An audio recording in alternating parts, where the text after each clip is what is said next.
Now, here's your Farm and Ranch Report from the Montana Ag Network. Welcome back for today's Farm and Ranch News.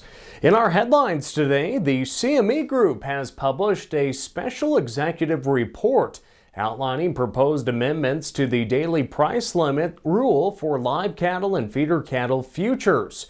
CME intends to use a formula to annually adjust normal limits. The average price will be calculated based on the collected settlement prices in the futures, and they will be multiplied by 4.25%. The resulting number will be rounded down to the nearest 0.0025 cent per pound or 0.040 cent per pound, whichever is higher, and then that will be the new initial price limits for live cattle futures. Now, the daily price limits in the feeder cattle contract will then be 125% of the live cattle limit. The new limits will go into effect on October 5th, 2020.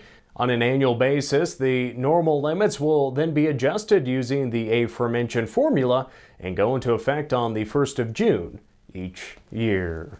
Looking to other news now, the Public Lands Council, along with the National Cattlemen's Beef Association, signed a memorandum of understanding with Ducks Unlimited and Safari Club International this week. The MOU outlines the group's shared commitment to the conservation of natural resources through sustainable multiple uses.